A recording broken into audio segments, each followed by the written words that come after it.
Ladies and gentlemen, can I please have your attention? I am that dude, Bodkins. Patty to patty. It's ridiculous. No way. There's nobody else out there. He's your guy. Give a big round of applause for the one and only BodkinShow. I'm going to repeat that again, folks. I didn't stutter. Welcome to the Bodkins Show.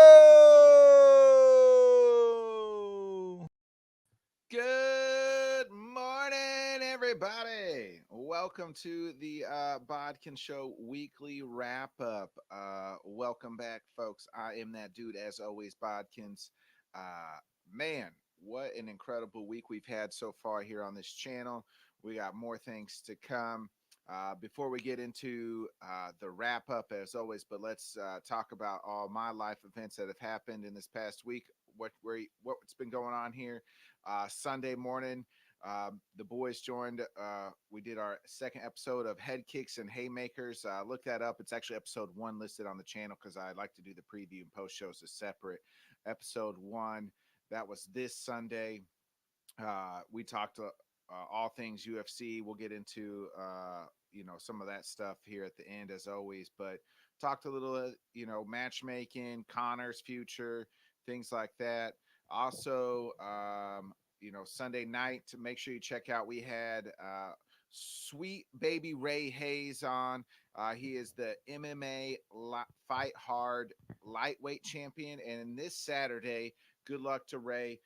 He'll be fighting for the featherweight title at Shamrock FC. That's right, Shamrock FC. He'll be fighting for the featherweight, so he's dropping down weight. Good luck to Ray as he becomes an adventure to try to become two-time champ. That's right, double champ as an amateur for 2 different divisions, in 2 different weight classes, 2 different promotions too, it sounds like. So good luck to Ray. We wish him the best of luck here. Make sure you sit down and watch that interview. Ray had a lot to say about his fight career, what's coming up, what's happened in the past. So we'll get with Ray again after a week or two, talk about what happened on his fight this Saturday, as we wish him the best of luck. Monday night, catch the Buffoon and Bodkins. We had Ryan Larson coming on and Jonathan Grisham coming on talking baseball and fantasy football. Pretty good show there we had on Monday, so make sure you're checking that out as well. Saturday night, before I forget, I was on Let's Talk Sports, and we just did a little wrap-up of the Packers, how I'm feeling, and we'll get into some of that here in just a little bit as well. So that was the Bodkins week that was, and now it's time to get into the sports world that was. As always, we start off with the NFL, folks. I'm also going to give you my predictions here for 2 divisions, but let's get into some of the news here. Deontay Johnson signed a 2-year extension with the Steelers, so he was kind of that draft class that had DK Metcalf, who got his deal done. Debo got a deal done. AJ Brown got a deal done. So Deontay was the last one, but Terry McLaurin was in that draft class too. Also got a deal done. And now Deontay gets his deal done. It's a 2-year deal, 2-year extension. 27 million guaranteed, but he can make up to 39.5 million with incentives. So nice deal for the Steelers. One wide receiver 1 there.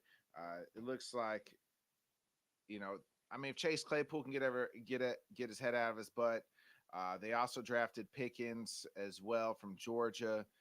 So hey, we'll see what happens there in Pittsburgh. That's going to be an interesting team. New quarterback, Big Ben's gone. Deontay's had a little bit of trouble with the old dropsies, but I think he's going to fit real well in there, whoever the quarterback is. In NFL news, Roquan Smith yesterday, Bears linebacker who they drafted a couple years ago to be was their first overall draft pick, is asked to be traded, pretty much stating that the new GM and the Bears front office, they're not favoring or negotiating good faith. It's pretty much saying like every deal they offer me could hurt me and hurt the market. A lot of bad things have come out. They pretty much just said like There's de-escalators in this contract. No player in the NFL outside of quarterbacks have like de-escalators. Like if you miss a tackle, or he never came out and said what those de-escalators were. But I guess if you miss a tackle, or you don't play a certain amount of snaps, this and that, maybe that's what he's talking about. But Roquan, is asked to be traded. Hey, man, come on over to Green Bay. We could use another nice linebacker. I don't. The Bears probably won't make that deal. He does become a free agent, but they can also franchise tag him. They're asking him to move linebacker positions. They were in a 3-4, now moving to a 4-3. So we'll see what happens there with Roquan. He wrote out a nice letter to Bears fans saying, "Hey, man, I wanted to be this generation's Brian Urlacher, Dick Butkus, Mike Singletary, all the great Bears linebackers. I wanted to continue that, and unfortunately, now it looks like he's going to be asked to be traded." In other news, Jets offensive lineman Mchale Beckon, he was carted off in training camp. Remember Mchale Beckon? He was the 11th, their first round pick, 11th overall pick back in 2020, and he's just had his second knee surgery in the last 11 months. So, going to be tough to come back for Mr. Beckon here, and tough for the Jets fans. I mean, your quarterback's got more notoriety for doing some off the field things with some elderly ladies, some cougars out there, I guess, than he is for making plays on the football field. It's a reported rumor that Joe Flacco's looked better in Jets camp than Zach Wilson has. Last week we got into it. I remember I talked to you guys. I said Deshaun Watson got the 6-game suspension. Well, the NFL has now appealed that suspension. What that means is they're still pushing for a longer suspension. Now, the judge has come out, and the reason the NFL's pushing is because she said that crime was committed, that Deshaun had a predatorial mindset, that he was out there trying to get these girls and do nasty things and just nasty stuff with towels and massages, and just couldn't keep his hands to himself, or off himself, should I say. So the NFL has appealed that. They're trying to, I think they want a full season for Deshaun. Now, it's been reported that he was offered 12 or 13 games, hefty fine, and he turned that deal down.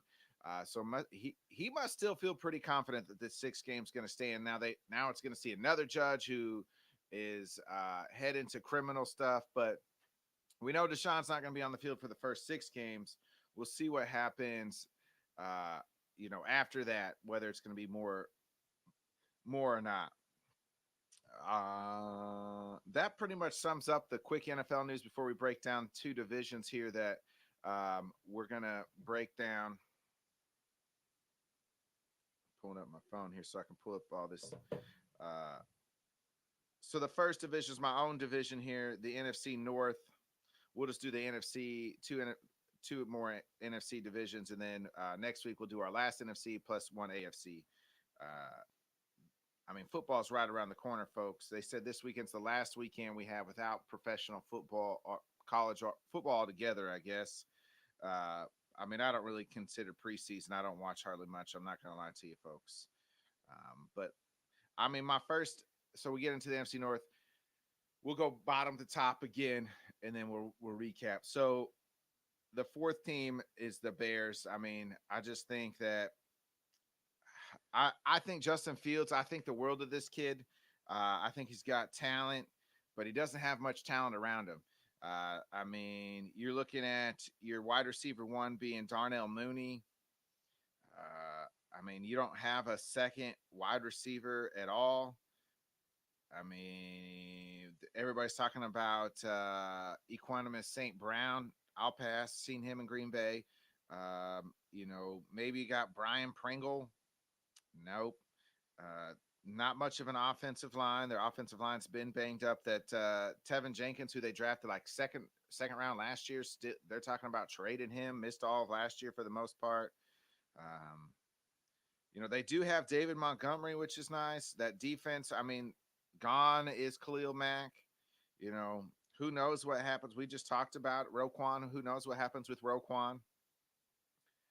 I mean, their secondary is pretty nice. Eddie Jackson, Kyler Gordon, a couple rookies there, um, as well. But I just think, I mean, this Bears team's just going to be bad, folks. That's just what it comes down to. They could easily be the first round draft pick, and I'm not being a hater. They could easily be the worst team in the league this year. I mean, who knows? New coaching staff, new GM. I mean, they don't have a whole lot.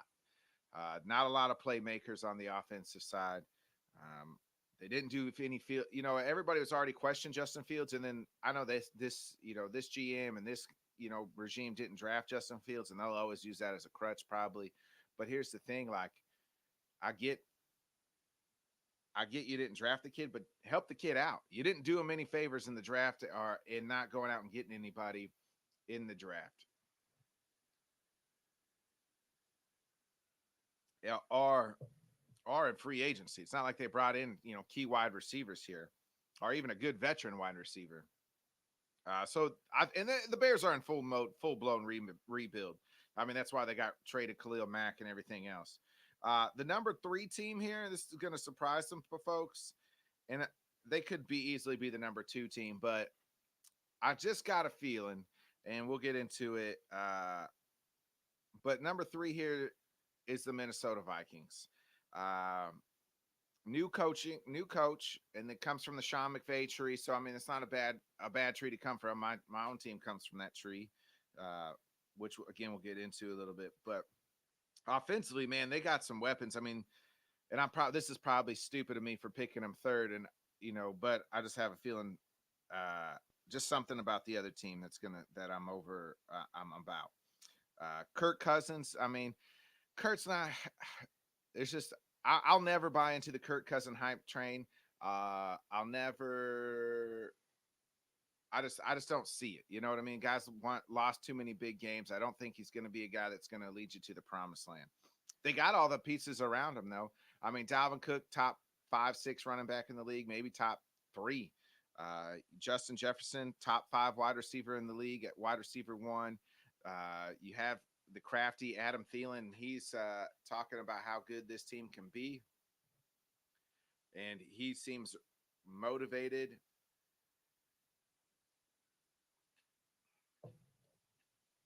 He seems motivated and ready.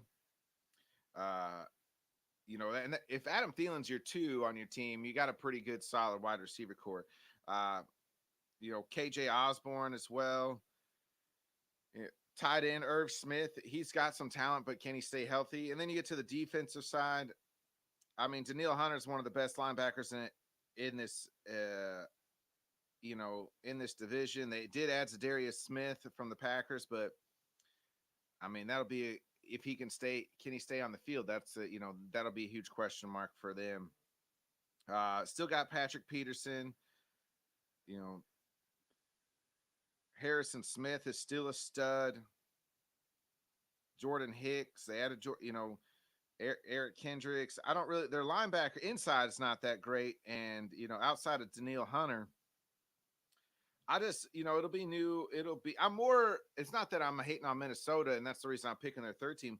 I actually just like the 2nd team the best, and that's the Detroit Lions, folks. I got the Lions finishing 2nd here. I think them and Minnesota will finish somewhere right around each other. So, similar records. I'm not buying into I was on the Lions train before last night's Hard Knocks, but I mean, you could run a wall. You could probably run through a wall for Dan Campbell, the way he motivates people, man. And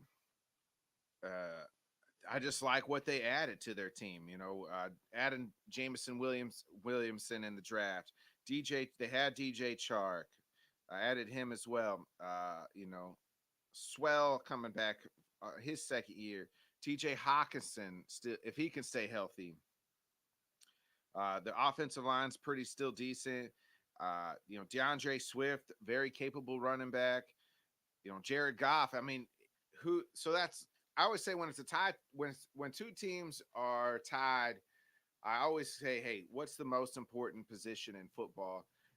And that's the quarterback. Who's got the better quarterback? And then maybe, and I think Jared Goff just a smidge is better than Kirk Cousins, just a smidge better than Cousins. That's why I like the Lions. The Lions, number one pick or number two overall pick, Aiden Hutchinson. They added him. If their secondary can stay healthy, Jeff Okuda, he's hasn't, hopefully, I mean, this is really still kind of like his rookie years. Not even played 16 games, hasn't been able to stay healthy. Walker's okay. Their defense is going to be, questionable. That's going to be, can they get pressure? Can they force some turnovers for the Lions? I like their offense. Their defense is going to be, real questionable and hard to, stop teams. But them in Minnesota, and I like the Lions to take that second step. This is their second year under Dan Campbell, second year for Jared Goff, new OC, you learn things, and the continuity stays the same. They added some nice pieces. I like the Lions just a smidge over Minnesota. And then the number one team, of course, my Packers. And I'm not saying that because I'm a Packers fan, folks. I honestly just believe that. And we're not going to be, I think I've told people this, we're not going to be great starting out. I think if we're going to get hot late as Aaron develops a relationship with his receivers. But as long as number 12 is standing upright and we have the best, I think this is the best defense Aaron's ever going to play with. This is the best defense in the division, one of the top 5 defenses in the league, I believe, on paper. If everybody can stay healthy, I know our wide receiver room is real empty, but we still got. I mean, give me Aaron Jones and AJ Dillon as two of the best running backs in that running back room in all of football. Add them to Matt LaFleur year 4 here. They continuing to grow. As long as Aaron Rodgers is still, as long as number 12 is still out there playing an MVP caliber, he doesn't even have to play MVP caliber. He's not going to, I don't think he'll win 3 straight MVPs. They're just not going to allow that to happen. But I mean, as long as he's not going to throw a bunch of interceptions, that's not going to happen. His touchdown interception ratio still be outlandish. It'll still be, 26-5 or something like that, or 26-3 or 30-3, or who knows, something absurd and crazy like that. That's just what he is. As long as he's still taking those psychedelic drugs, man, let him. We're still going to be number 1 as long as Aaron's out there taking shrooms and throwing dimes. We wanted to break down one more NFC team, and that's the NFC Division. So recap the North here. I about said the Central. For all you kids, that's what it used to be called. But the NFC North, I got Green Bay 1, Lions 2, Vikings 3, and then Minnesota 4. So let's get into the NFC East here. Man, I've really gone back and forth here, but again, we'll start from the bottom to the top. I got the Giants 4, and that's just because I don't trust Danny Dimes. They got it, man. They have so much talent. Just so much talent there in New York. Their offensive line's getting better. I wouldn't say so much talent, but they got some talent. Kadarius Toney, Kenny Golladay, if he could ever stay healthy. We know the troubles with Saquon. If he could continue to be healthy and put a full healthy season. Got some rookies on their offensive line, but if those guys can, later down the season, get some continuity and get some playing time, they'll be all right. Defense is, is going to be better than what it's expected to be. Got the rookie Kayvon Thibodeau out of Oregon. He was, ranked was number 5. Got Julian Love still there. Their corner's going to be a little questionable, but if that defense still got Leonard Williams, still got Dexter Lawrence, that defense is better than what people are going to say it is. But you can't be running out Danny Dimes out there. I think this is Danny Dimes' last year. I like their coach. I like Daboll. I think he's going to be a heck of a coach. But I just don't think that Giants. I'm not buying it, man. And then we get to the my number 3 team here, and that's I about said the Washington, the bad word, Washington Commanders, and I like what their defense is just. I mean, their defense, they have probably the best front seven, maybe one of the best front sevens in football. I mean, Montez Sweat, Deron Payne, Jonathan Allen, Chase Young. I mean, Davis is pretty good as well. Cole Holcomb, Kendall Fuller. That's a good front seven. Uh, their secondary will be, is growing and improving. Again, I just worry about, you know, everything else with them. I mean, we know that Terry McLaurin's a stud. Can Jonathan Dotson, the rookie wide receiver that they drafted, can he develop into be a good number 2? They have Curtis Samuel, have Antonio Gibson, J.D. McKissick is there as well. Their quarterback position's in flux. I didn't mind Caleb Heineke. I mean, I don't know if is Carson Wentz that much better than Caleb Heineke. I don't know. I'm not trusting Carson Wentz, though. We've seen that show more than once. There's a reason 2 teams kicked his butt out after, there's a reason the Colts kicked him out last year, said, get him out. There's a reason the Eagles said, get him out. So, and the Commanders are buying in on him. If Wentz can just play normal, I mean, this is a team 2 years ago that won the division, and that defense carried the way. Now they're a team that could potentially win that division, and they're a team that but they're a team that to win that division, all their breaks have to go the right way. I'm not too sure that happens. And then we get to, I've gone back and forth here on these 2 teams, and then I say again, what's my tiebreaker? Who's got the better quarterback that I can trust? When everything is even, who's the quarterback that I can trust? That's always my tiebreaker. So with that being said, my number two team in this division is the Philadelphia Eagles. I know. I mean, they added. We know we just talked about. They got AJ Brown. They still got Devontae Smith. The offensive line is still intact. That their defense is stacked. I mean, we talked. They got Jordan Davis with Fletcher Cox. Jonathan Hargrove. Josh Sweat. Darius Slay still there. They got James Bradbury as well. I mean, the Eagles, it's all on Jalen Hurts. I mean, I've said this from day one of, and I'll say it again. The 2 players that have the most pressure this year is Jalen Hurts and Tua, because their teams pushed all their chips in the middle of the table and said, this is your show. You're our guy. You're the one that's going to have to lead us to the promised land. Can Jalen Hurts get it done? We're going to find out. The pressure will be on him.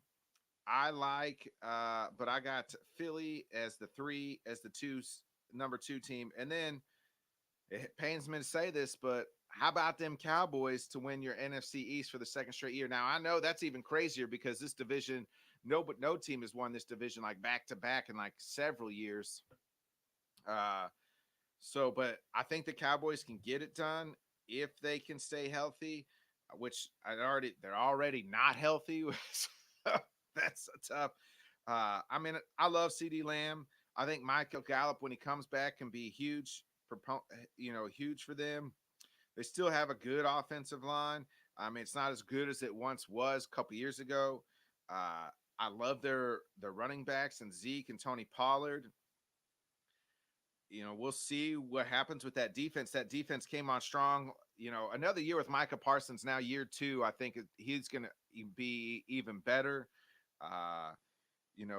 Trayvon Diggs is what he is. I mean, he's going to make some plays for you, but he also could get burnt at the same time. But I just think, still got DeMarcus Lawrence there. I just think with Micah Parsons, he's a game changer, folks. We saw what he did last year.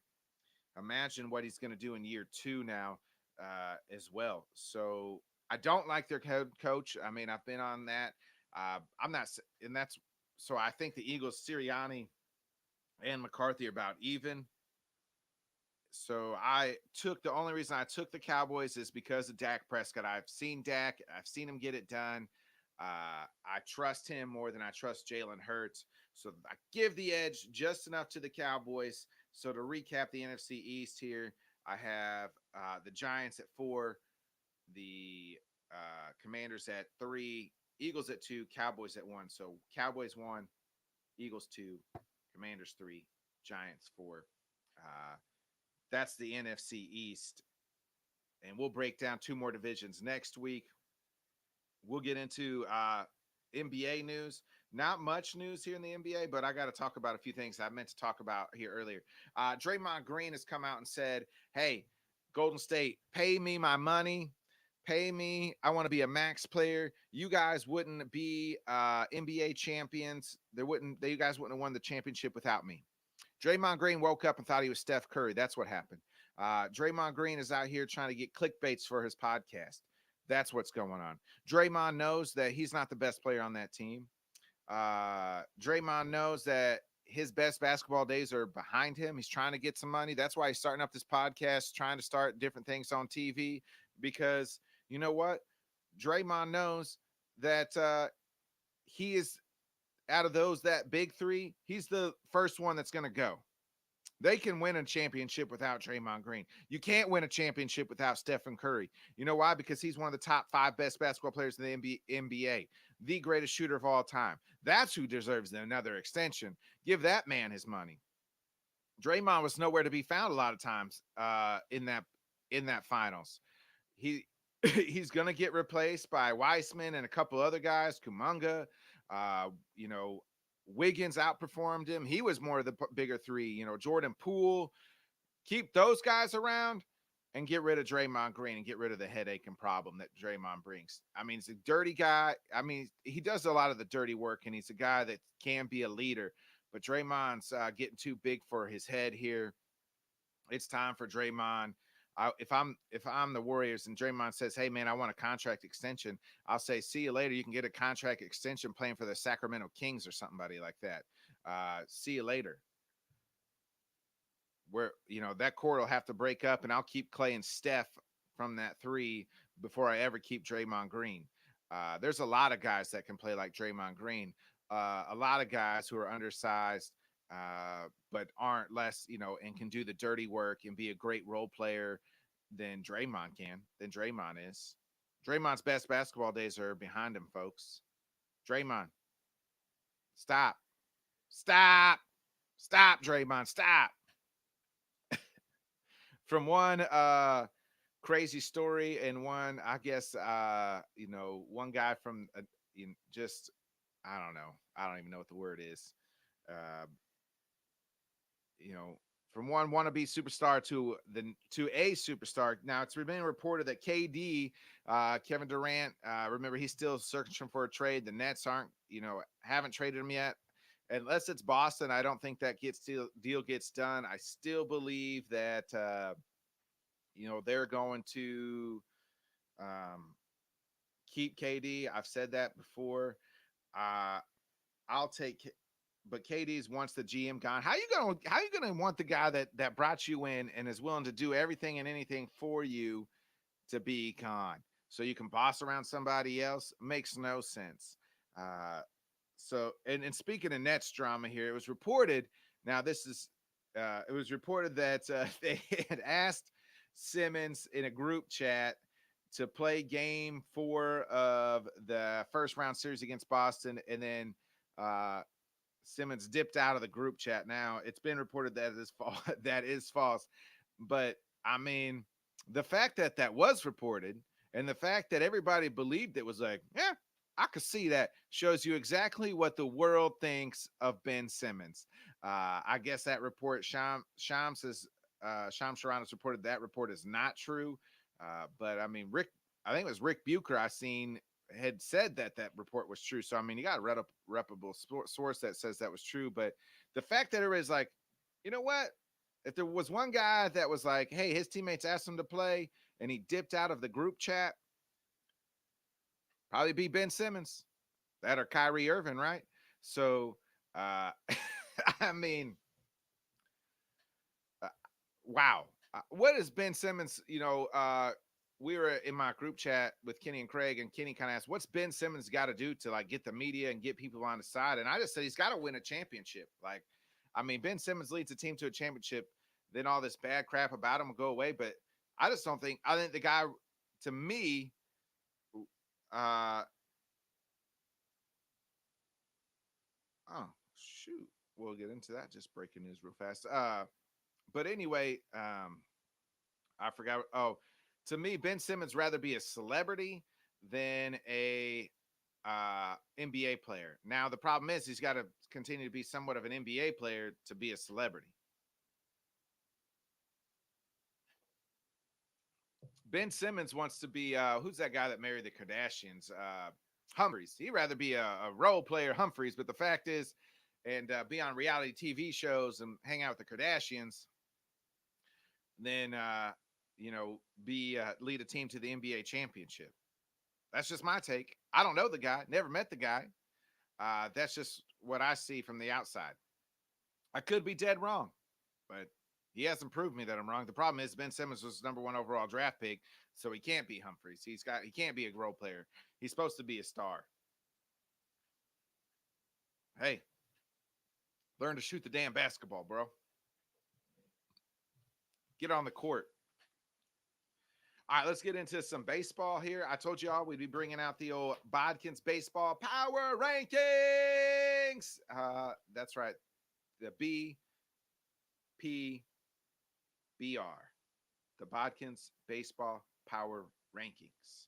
All right, so we'll start bottom to top again, work our way down, then we'll recap. Number 10, I have a mixture of three teams at the 10. I know that's crappy, but I just couldn't pick out which three of these teams.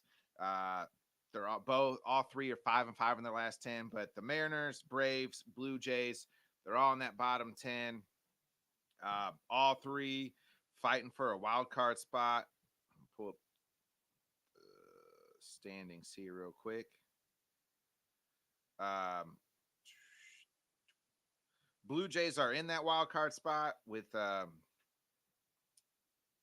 they're up a game and a half. Seattle's in the second wild card spot, half game up on Tampa Bay, but I got the Blue Jays. So I got and then the Braves, they're winning the NL wild card spot right now. So that's kind of my three teams right there. My number 9 team is the Padres. They're 62 and 51. They're 5-5 of the last 10. I slid the Padres in there. I think they're going to make the playoffs.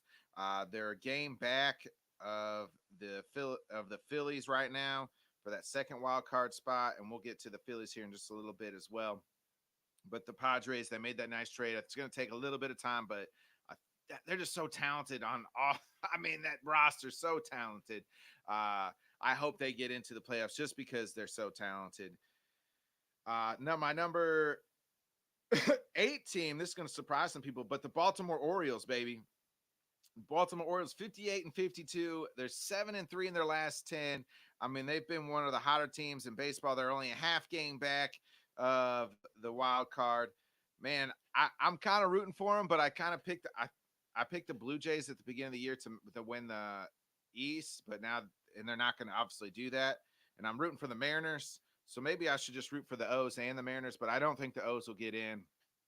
But right now, I got them number 8 on the old Bodkins power rankings, just because they've been hot. I mean, 7-3 of the last 10. And if you haven't seen this Adley Rushman kid, I mean, wow, that catcher is fantastic. He's going to be a good young. He's a young catcher. He's going to be the face of the O's for a long time. Since he was called up, it's kind of when the O's turned it around. They're going to start winning. I think they're going to start buying him and building around that kid. That kid is an absolutely stud. Adley Rushman for you folks. Remember the name. And the O's even traded Trey Mancini. So I thought they were like totally biased, even if they sold a little bit at the trade deadline, because they didn't really add a whole lot to come back to try to make that playoff push. But maybe they just feel like, hey, whatever happens, happens. And then next year we can make that run. But man, go Baltimore, bro.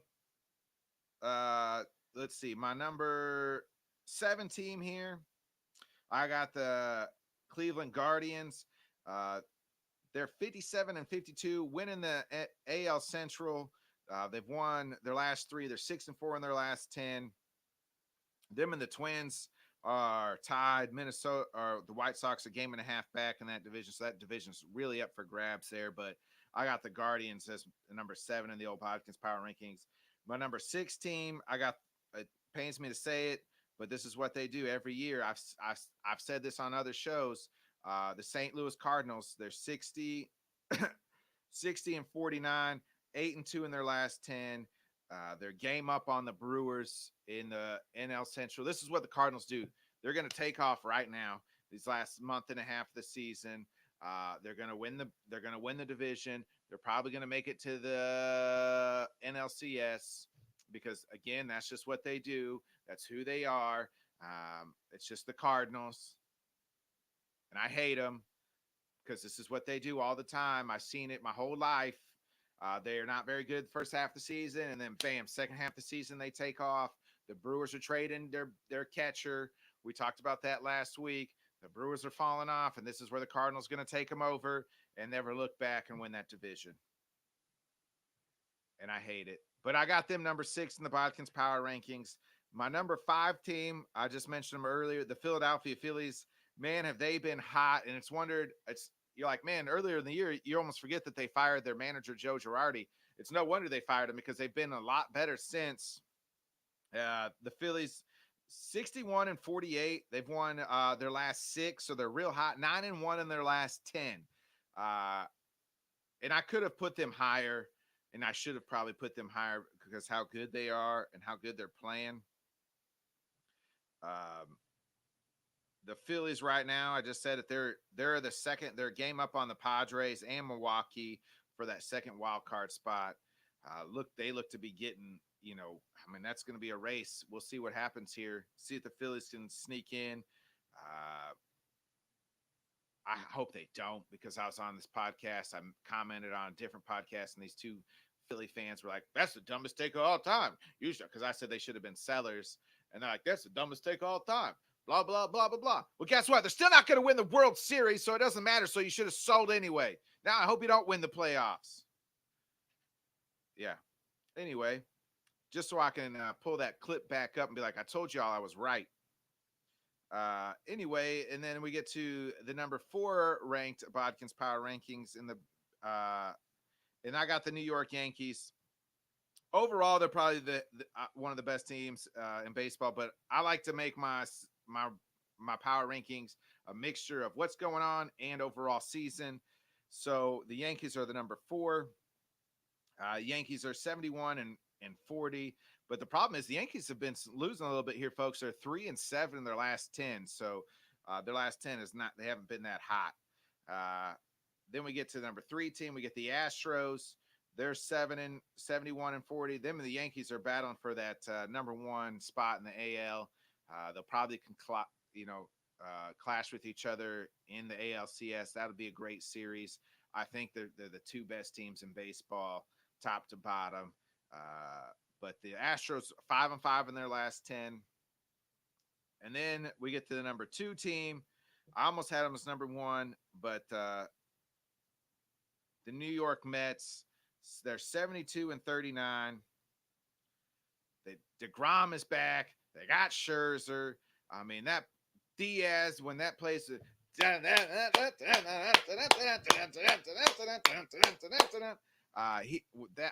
place erupts when he is out there. When he's coming to close games, and they have been loving it. They've won 5 in a row. I mean, had a sweep of the Braves in there. 8-2 in their last 10. DeGrom's back. Scherzer's there. That team is ready to make a run. Unfortunately, I'm not a Mets fan, but I mean, I guess if I had to pick a New York team, right?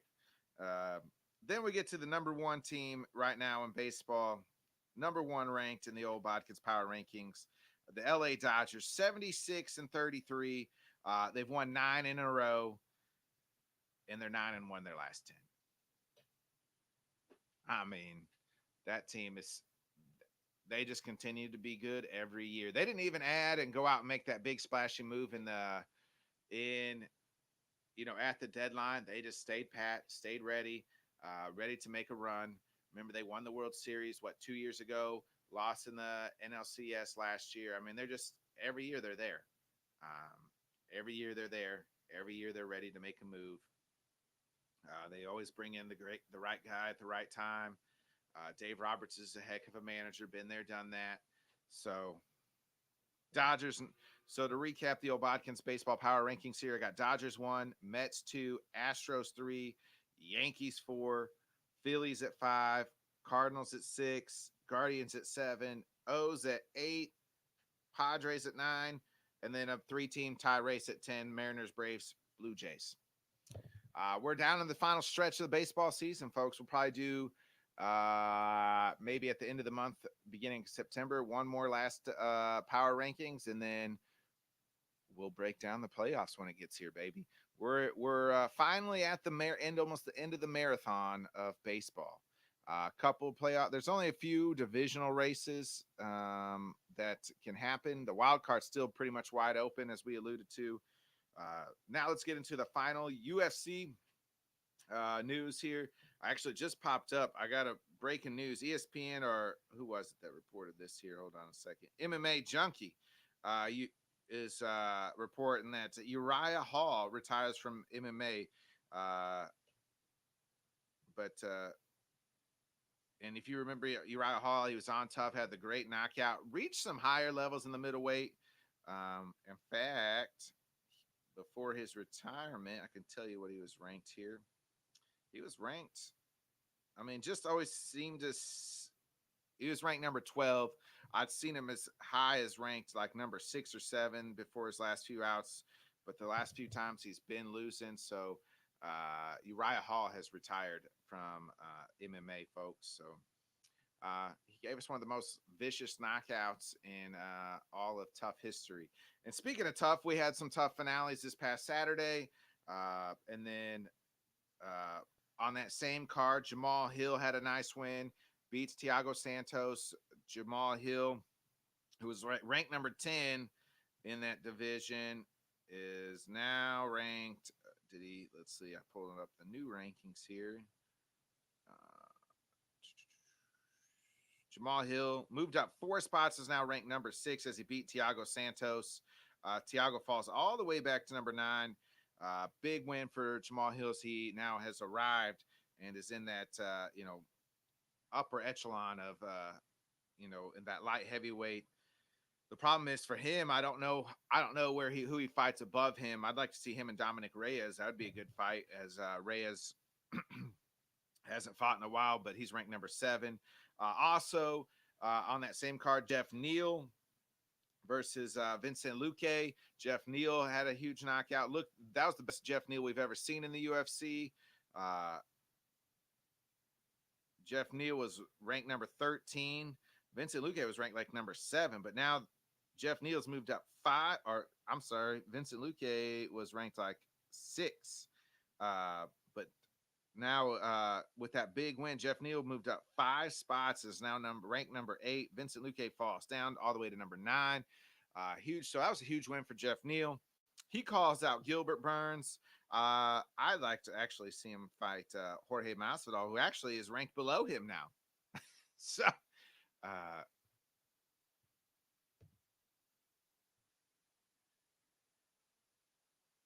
but yeah, that was. Jeff Neal put it on Vincent Lucay. Got a comment here. Kenny Miller, obviously from Head Kicks and Haymakers, he said he brought the hands of steel for real. He did. He put it on Lucay. Is now moved up in the rankings. So it does make more sense for him to fight Gilbert Burns, who's coming off that loss at 4-8 now. But I still think I'd like to see the fight of Jeff Neal and Jorge Masvidal. We got all into that on last Sunday's episode of Head Kicks and Haymakers. Before we get out of here, let's talk about this Saturday. This Saturday's main event, Cheeto Vera versus Dominic Cruz. I mean, huge bantamweight fight. I mean, Cheeto Vera is ranked number 5. Dominic Cruz ranked number 8. Cruz loses. This is it for him, I think. His days as, being a top guy would be over. He's got one last hurrah here. He beats Cheeto. He can, claim that he deserves maybe not a title shot, but maybe one fight away from a title shot. I think both of these guys are one win away from a title shot. Who wins this fight? If Cheeto beats Dom, I could see them doing O'Malley versus Cheeto. If O'Malley and Peter win, or maybe if Peter beats O'Malley, do they give him back the champ, or maybe he fights Cheeto? Corey Sandhagen's got a fight coming up. Marab's got a fight coming up. So, I mean, that bantamweight division's getting ready to kick off real strong. And Cheeto Vera, if he can get a nice win over here, Dominic Cruz, that title fight's in October. He could claim maybe he deserves a title shot. He's been on quite the run. But Kenny and Craig, I will not be on Sunday's Head Kicks and Haymakers, but Kenny and Craig will be holding down the fort, folks. So make sure you tune in for them this Sunday right here on the Bodkins channel or Let's Talk Sports channel, whatever channel you're watching us on. Make sure you're checking out the Head Kicks and Haymakers. That'll be happening this Sunday about 7 o'clock Central Time Zone. There will be no Bodkin show either on Sunday night. We'll be out of town, be coming back. But I will be back on the Bodkins and Buffoons. I will be back on Monday on Buffoon and Bodkins, and then I'll be back here Wednesday morning doing our weekly wrap up with everybody. Kenny's got one more comment, leaving us to fight the battle alone. Exactly. Hopefully they can hold down the show. I mean, it won't be probably as good. No, I'm sure it'll be great with them two guys holding it down, doing everything that they can do, talking all things. I'll probably try to tune in and stop by. So I'm going to try to make an appearance there on Sunday morning, just to say, hey, make sure that the, train is still on the tracks and, get some views and people are tuning in. So, hey, I hope everybody has a great rest of the week. Again, do me a favor, folks. Click that nice little subscribe button. Be a friend. Tell a friend. Subscribe. Share to a friend. People helping people. That's what I'm all about, folks. If you're watching this or if you got a podcast, shoot me a message. I'll subscribe to you. Try to help you out if you ever need me to come on a show, whatever we can do, trying to grow this thing, grow with everybody. That's what we're all about here at the Bodkin Show. Let's talk sports. Make sure you're watching, subscribe, and Dan's doing great things. Tanner and the Buffoons boys are doing great things as well. A lot of big things coming. We are on Spotify and iTunes.